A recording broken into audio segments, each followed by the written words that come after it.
What's up, YouTube? It's Chris. Look what I got. A Lee conversion kit for the Load All 2. And it is to convert my current 12 gauge into a 20 gauge. So let's open it up, see what's in the kit, and go over how to install it. So here's what is in our box. We have our charge table, our load data. Same thing that comes with the 12 gauge, it looks like, but it's for 20 gauge. So we got a 20 gauge and 16 gauge load data here. Ta-da. So a little bit of new data for us. We've got a manual. This is the same manual that comes with the 12 gauge as the generic Load All 2 manual. It is different load data. And then here's the big piece to the conversion kit. This is the new carrier. So this new carrier is going to have the exact same stations that the current carrier has, which is to deprime and size, reprime, your center station, everything you need here. Okay, so this is your carrier. Okay, it's going to face you. This is the front, that's the back. Okay, and it has got this guy here. Dump those out. What's in there is three things. You've got your sizing ring. Okay, so that's your sizing ring. You've got your wad guide, your 20 gauge wad guide. Okay, so apparently this is for 16 or 20 gauge wad guide.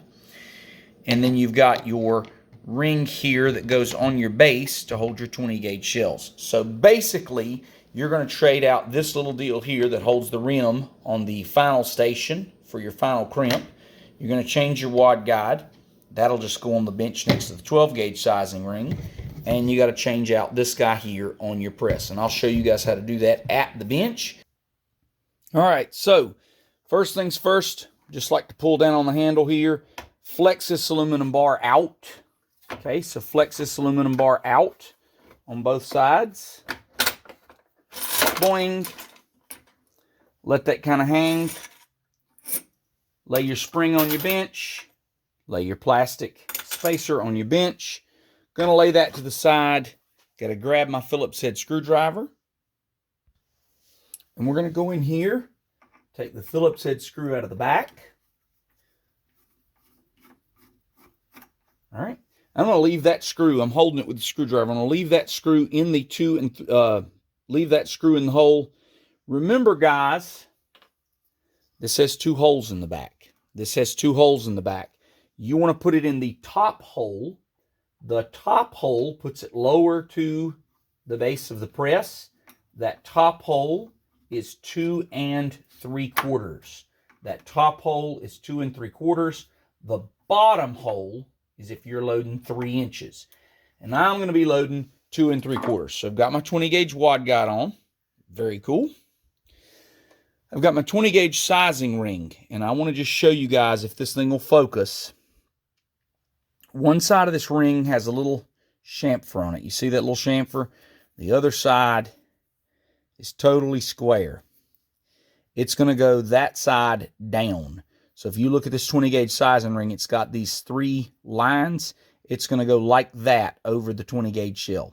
Okay, so that's how I'm going to set it on the bench because that's how it goes. Second thing I got to do is I got to change out this little clip here that holds the brass for the final station. And again, you're going to take these 2 screws out. So take out the left one, take out the right one. And I will tell you the Load All 2, if you want to do a lot of swapping back and forth, I would advise against it because just feeling how this thing screws together, I feel like if you do this a lot, you're going to strip these screws out. That's just my opinion. I've got a lot of 12 gauge loaded and I want to do some 20 gauge loading. So I'm going to swap this over, do some 20 gauge loading, probably load a bunch of empty hulls that I've got. And then I'm going to switch back to 12 gauge and leave it there for quite a while. But so it's kind of going to do several batches of 20s and then switch back. So, I'll switch back and forth maybe once a year probably. We'll see. But there's our 20 gauge shell holder there. So that's cool. So that's 2 things done. Now our last step is going to be the actual carrier. We want to take these 2 screws here out. Okay, so take these 2 screws out and we'll take our red plastic out and all of that. Actually, I could cheat. Well, No. So I'll take these 2 screws out, take the plate off, take the red slider off. I have to go get a flathead screwdriver. So we're going to take these 2 screws here out, take this cover plate off. Go ahead and do that for you guys. Shouldn't be too awful bad. Hopefully they're not too tight. Try not to get them more than just lightly snug. Going to lay those on the bench so I don't lose them because they're little bitty screws. Take these 2 screws out. Come on. And I usually use a bit driver for this, but I had a flathead laying around, so take those out. Lay them on the bench. Lay the plate on the bench. Now, this piece here, and my shot bushing fell out, but this piece here that holds your shot bushing and your powder bushing is going to be used for your 12 and your 20. Okay, 12 and your 20. Now, we got to take our hopper off. So now we need to take these 2 screws out, and they're a real pain in the butt. They're not great flatheads, so I'm using a bit driver for this. If you're interested, it is a 1/4 inch bit driver. But I'm going to go down in there, see if I can get a view for you to see through the plastic here. I'm going to go in there, going to take that screw loose, okay? And what I like to do is pull that screw pretty much all the way out and let it just kind of hang there. See, it's hanging there. Get the bottom one, do the same thing. You're going to feel this thing come loose, okay? So, ta-da. Take that. Keep it in the frame. Hard to work on camera. I've learned that. Okay. There is your 12 gauge carrier. You're going to put that somewhere safe. Lay it on the bench for right now. Just lay it on the bench for right now. Don't need it. Okay.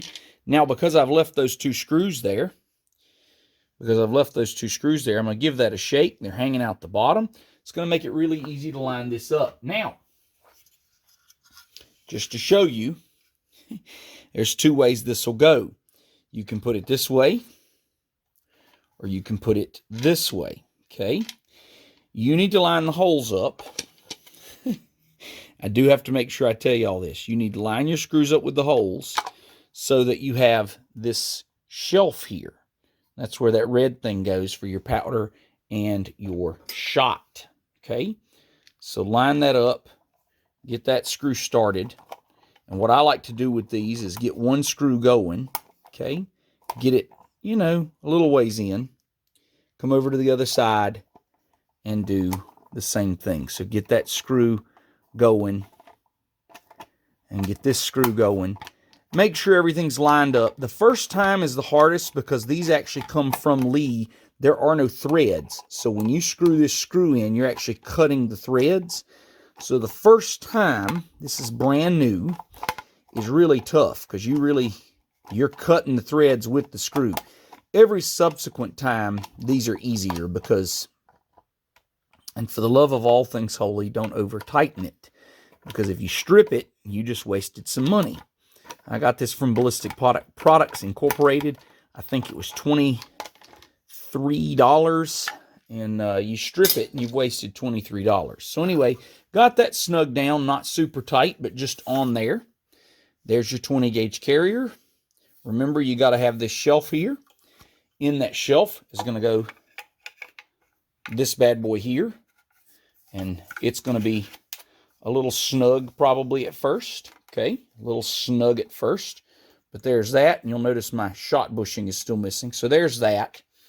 And I'm actually going to leave that off because that's set up for 12 gauge load. And I don't really want it on there right now. So let's go ahead and put this on the press and start getting it ready to use. So we're going to turn this over. Put our square peg into our square hole. Put our spring on our square peg. And be honest with you, the smart thing to do is to put the spring on the peg first, but I'm not always the smartest person. You're going to put this back onto the press. Get it lined up so that it'll go down. Come on. Line up. Rah.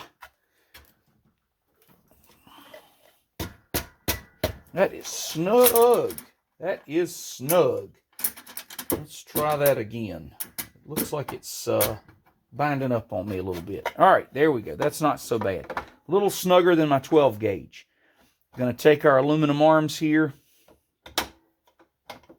snap those in place, and voila, we have a 20 gauge press. It's that easy. Now you're going to take your load data, and with your load data, you're going to determine what bushings you need, and you're ready to start loading 20 gauges. The big thing really, folks, here's my 12 gauge sizing ring. Here's my 12 gauge wad guide and my 12 gauge carrier. You want to take those items and set them on your reloading bench away from this. You don't want your 12 gauge sizing ring here when you're trying to load 20s. All your stations are the same. Everything's the same. Use your 20 gauge load data. Good to go. So anyway, I hope that helps. If you're interested, if you have a 12 gauge and you want to convert this to 16 or 20, and I sure do wish Lee sold a 28 gauge or a 410 setup for this, because if they did, wow, boy, would it save some money for folks who shoot those smaller gauges. But anyway, there it is, folks. Give it a try. That's how you convert your Lee Load-All 2 into a 20 gauge, or vice versa. If it's set up for 20 and you want to change it to 12, it's the same thing. You're just putting 12 gauge components on the press. And I'm probably going to go in and write, like on the sizing ring, I'm probably going to write 20 gauge on it now that I have this. Probably going to write it on this little piece here, 20 gauge, and write it on the 12 gauge piece for 12 gauge. And just make sure that I don't mix the two up or anything. You know what I mean? So anyway, I hope that helps, and appreciate your support, guys. Please like and subscribe. If you have video ideas or questions, leave them in the comments.